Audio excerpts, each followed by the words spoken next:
Olá pessoal, tudo bem com vocês? Meu nome é Daiane Cândido e o tema da nossa aula de hoje é tecido nervoso, histopatologia do mal de Alzheimer, onde a palavra histopatologia está associada com a análise dos tecidos e a detecção de possíveis problemas. Ou seja, a partir da nossa aula de hoje, a gente vai compreender de que forma que o mal de Alzheimer ele vai atuar comprometendo o funcionamento do cérebro humano. Diante disso, a gente vai observar a seguinte imagem de um corte cerebral, onde de um lado a gente observa um cérebro humano saudável e do outro a gente observa um cérebro humano com estágio avançado de Alzheimer. E já na primeira olhada, a gente consegue notar algumas diferenças. E que diferenças seriam essas? A primeira que a gente consegue ver é justamente a diminuição dessa região, que a gente denomina de córtex cerebral, que é justamente a região, esse córtex cerebral, que está associada aos pensamentos, aos planos e às lembranças dos indivíduos. E além disso, a gente consegue notar também que o cérebro com Alzheimer, ele tem essas cavidades que a gente chama de ventrículos bem maiores do que no cérebro humano saudável. Ou seja, isso caracteriza uma grande perda do fluido cerebral interno. Diante disso, pessoal, o que é que a gente pode afirmar? Que o Alzheimer é uma patologia neurodegenerativa, ou seja, vai ocorrer o desgaste, a perda progressiva das células neurais. E além disso, é uma doença que é associada à idade, ou seja, atinge principalmente, em sua grande maioria, o público idoso. Entretanto, é importante acrescentar que, embora seja uma doença comum em pessoas mais velhas, existem sim casos isolados de pessoas de meia idade, com cerca de 40 anos, por exemplo, que têm Alzheimer e que a gente vai denominar esse tipo de Alzheimer precoce, ok? Bom, mas normalmente é uma doença que ela vai atingir cerca de 10% dos indivíduos com idade superior a 65 anos. E a sua maior porcentagem, que é de 40%, vai atingir indivíduos acima dos 80 anos de idade. E vai causar justamente essa deficiência progressiva e incapacitação das manifestações cognitivas e neuropsiquiátricas.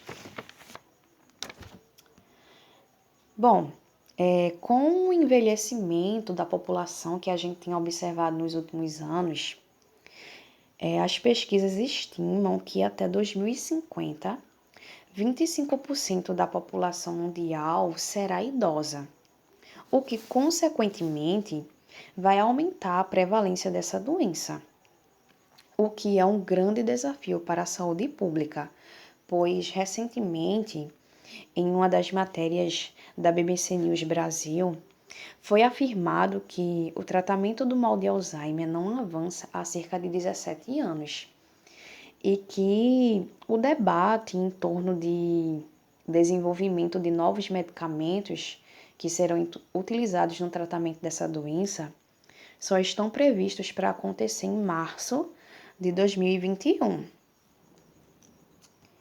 E de que forma que a gente pode associar o tecido nervoso e o mal de Alzheimer? Como é que o Alzheimer ele vai comprometer o cérebro humano?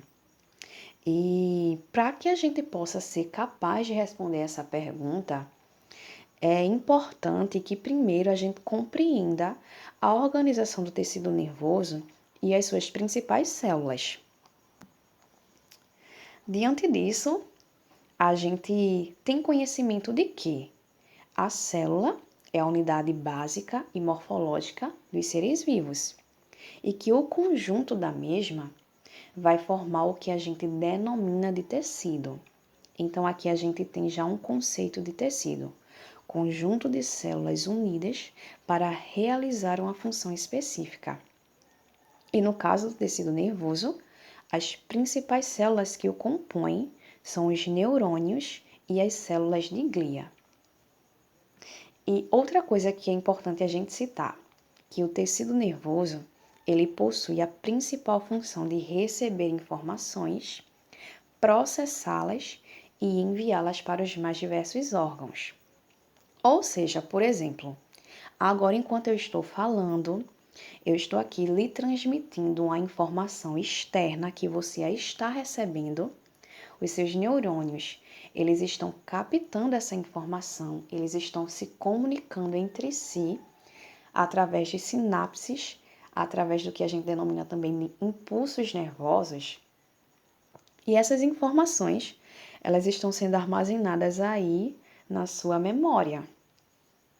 Bom, aqui a gente tem um exemplo, né, de uma imagem representativa do neurônio, onde primeiro é importante que você compreenda e que você coloque aí na sua cabecinha que o neurônio, ele é responsável pela condução do impulso nervoso.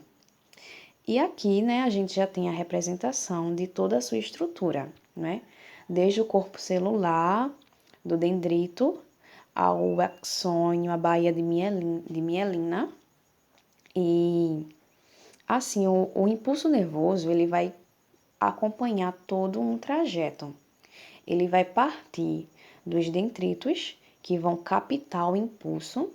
Aí os dendritos, eles vão fazer com que esse impulso nervoso ele passe pelo axônio, e esse axônio ele vai ser responsável por transmitir a mensagem para outra célula, como por exemplo uma célula muscular, ou simplesmente transmitir a mensagem que ele quer para outro neurônio. E a função da bainha de mielina vai ser justamente acelerar esse processo dessa transmissão, dessa troca de impulso nervoso de uma célula para outra. Em seguida, a gente tem as células de glia, que elas vão trabalhar como uma espécie de equipe de apoio para os neurônios. E aqui a gente tem alguns exemplos. Dentre esses exemplos, a gente tem os astrócitos, que são as células responsáveis pela nutrição dos neurônios. E a gente tem também, dentre essas células de glia, outra que a gente denomina de ependimárias, que elas são responsáveis por revestir as cavidades do encéfalo e da medula, e entre outras aí que você consegue observar. Bom, mas o que é que acontece no cérebro de uma pessoa que tem Alzheimer? Uma das principais coisas que é observada, que é o sintoma inicial, é a perda progressiva da memória recente da pessoa. Ou seja, o indivíduo que tem Alzheimer, ele não consegue lembrar, por exemplo, de uma refeição que ele acabou de fazer, mas consegue se lembrar de algum acontecimento passado de sua vida. E a que se deve isso? Se deve justamente à formação de algumas barreiras de proteínas que impedem justamente as conexões cerebrais que a gente estava comentando lá na parte de neurônios, onde um se comunica com o outro ou com outras células através dos impulsos nervosos. Ou seja, uma pessoa que tem Alzheimer, essas comunicações entre as células neurais, elas não acontecem de forma eficiente. Elas são impedidas justamente por essas barreiras que essas proteínas que a gente denomina de tau, elas vão formando.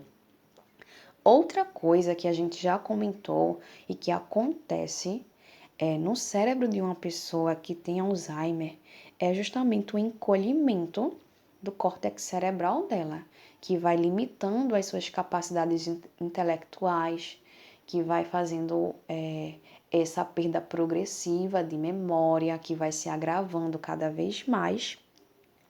e justamente também algo que a gente já comentou, que é a morte dos seus neurônios.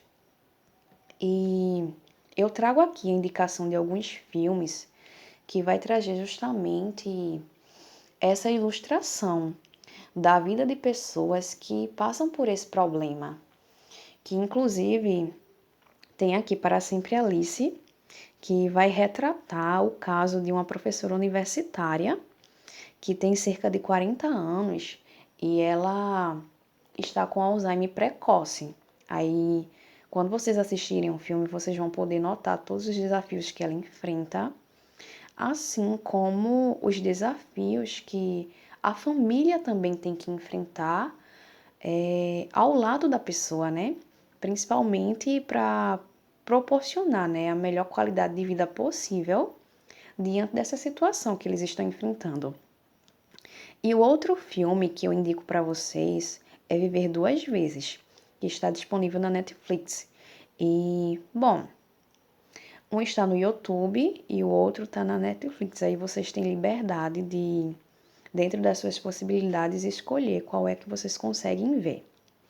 E no mais é isso, pessoal. Eu espero que vocês tenham compreendido, espero que tenham gostado da aula e a gente se vê em outras oportunidades. Muito obrigada e um grande abraço.